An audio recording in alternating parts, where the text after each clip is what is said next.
Hello friends, good morning. How are you? I hope you will be fine. So friends, today we are going to discuss about Election Commission of India, which is one of the major topic for prelims as well as mains exam point of view. My friends, as we better know that India has biggest democracy in the world and it is also the motherland of diversity. सो ऐसे में election commission की भूमिका लोकतांत्रिक मूल्यों को मजबूती प्रदान करने में काफ़ी अहम हो जाती है। यह प्रयास करती है कि देश में निष्पक्ष और गैर भेदभावपूर्ण तरीके से पूरी पारदर्शिता के साथ चुनाव संपन्न हो ताकि देश में एक विश्वसनीय सरकार का गठन हो सके। तो चलिए आज हम इसी के बारे में चर्चा करते हैं और चर्चा की शुरुआत करते हैं कि भारत में इलेक्शन कमीशन की क्या भूमिका है, इसका क्या बैकग्राउंड रहा है यानी पृष्ठभूमि क्या है और इसके क्या कार्य और उद्देश्य हैं, इस सब की चर्चा हम आगे करते हैं। तो फ्रेंड्स, इलेक्शन कमीशन एक संवैधानिक निकाय है यानी कॉन्स्टिट्यूशनल बॉडीज है। इसकी चर्चा पार्ट 15 यानी भाग 15 और अनुच्छेद 324 यानी आर्टिकल 324 के अंतर्गत की गई है। तो यह एक संवैधानिक निकाय है। इसका जो गठन हुआ है यानी इस्टेब्लिशमेंट जो हुआ है वो 1950 में इसका इस्टेब्लिशमेंट हुआ है। यह एक स्थायी एवं स्वतंत्र निकाय है। इसका उद्देश्य है देश में स्वतंत्र और निष्पक्ष चुनाव संपन्न कराना। यह मुख्यतः 4 चुनावों को संपन्न कराती है। पहला संसद यानी संसद में लोकसभा और राज्यसभा, दूसरा राज्य विधानमंडल यानी एमएलए प्लस एमएलसी, तीसरा राष्ट्रपति और चौथा उपराष्ट्रपति। तो चलिए हम आगे बात करते हैं इसकी संरचना के बारे में।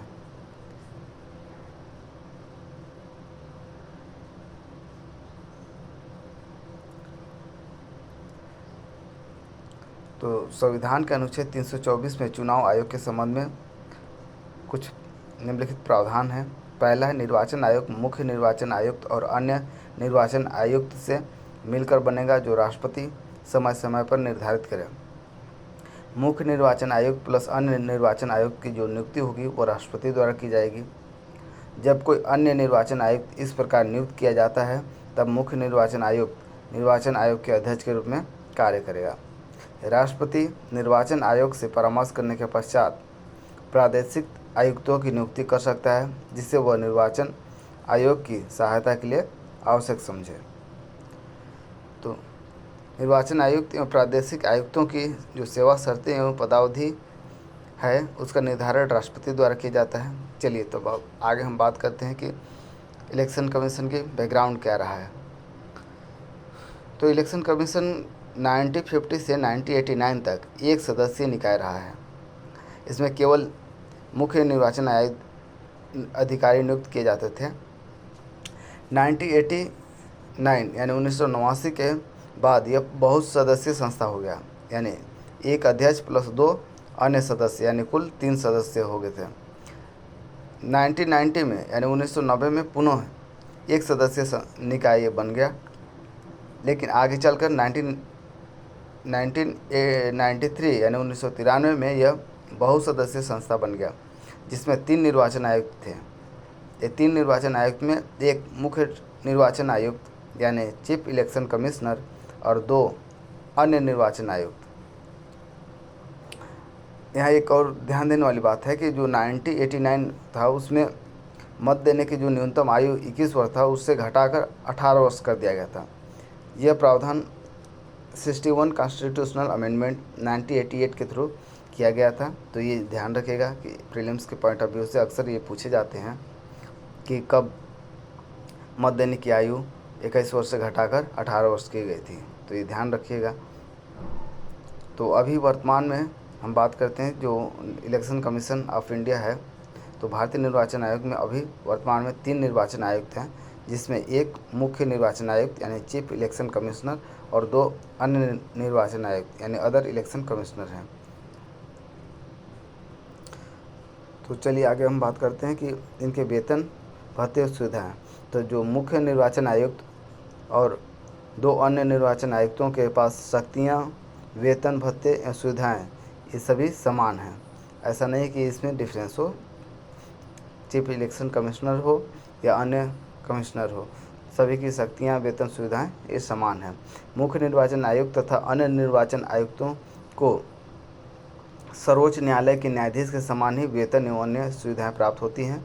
ये बहुत ही ध्यान रखने वाली बात है। आगे हम बात करेंगे, जब मुख्य निर्वाचन आयुक्त और दो अन्य निर्वाचन आयुक्तों के बीच यदि किसी निर्णय में मतभेद होता है तो आयोग बहुमत के आधार पर निर्णय करता है। अब हम बात करते हैं इनके कार्यकाल यानी टेन्योर के बारे में। तो तीनों आयुक्तों का जो कार्यकाल है वह 6 वर्ष या 65 वर्ष की आयु तक होगा, जो भी पहले होगा। तो ये इनका कार्यकाल होता है। इन्हें कार्यकाल समाप्त होने से पूर्व भी हटाया जा सकता है। तो कार्यकाल से पूर्व हटाने की क्या प्रक्रिया है, यह प्रक्रिया आर्टिकल 324 के सब आर्टिकल 5 में दिया है।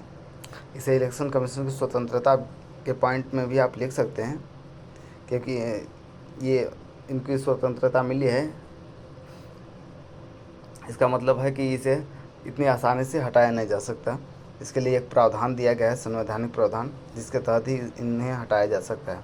तो कार्यकाल से पूर्व हटाने की प्रक्रिया में क्या है, पहला, मुख्य निर्वाचन आयुक्त को उसके पद से उसी रीति और उन्हीं आधारों पर हटाया जा सकता है जिस रीति से और जिन आधार पर उच्चतम न्यायालय के न्यायाधीश को हटाया जाता है, अन्यथा नहीं। यानी दूसरे शब्दों में हम कहें तो मुख्य निर्वाचन आयुक्त को दुर्व्यवहार या अक्षमता के आधार पर संसद के दोनों सदनों के द्वारा विशेष बहुमत द्वारा संकल्प पारित करके राष्ट्रपति द्वारा हटाया जा सकता है। अतः वह राष्ट्रपति के प्रसाद पर्यंत पद पर नहीं होता, हालांकि उन्हें राष्ट्रपति ही नियुक्त करते हैं। दूसरा है, मुख्य निर्वाचन आयुक्त को की जो सेवा शर्तें हैं उसकी नियुक्ति के पश्चात उन्हें कोई गैर लाभकारी परिवर्तन नहीं किया जाएगा। तीसरा है, अन्य निर्वाचन आयुक्त या प्रादेशिक आयुक्त को मुख्य निर्वाचन आयुक्त की सिफारिश पर ही हटाया जा सकता है। कुछ पॉइंट याद रखिएगा, संविधान में इलेक्शन कमीशन के सदस्यों की अर्हता यानी योग्यता के बारे में कोई चर्चा नहीं है।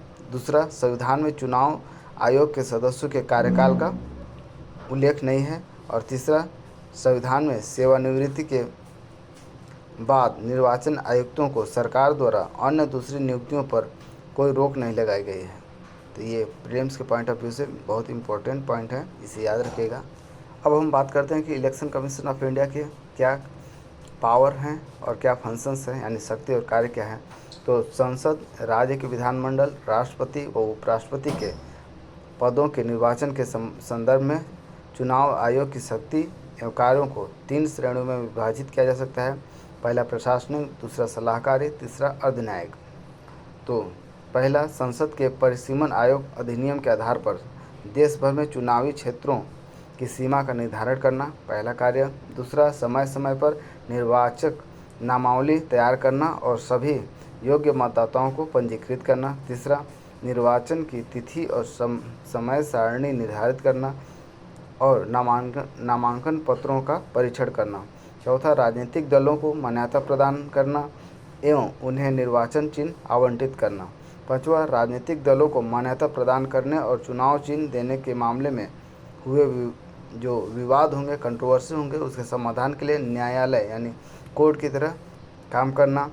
और छठवां, निर्वाचन व्यवस्था से संबंधित विवाद की जांच के लिए अधिकारी नियुक्त करना। और सातवां है, निर्वाचन के समय दलों व उम्मीदवार के लिए आचार संहिता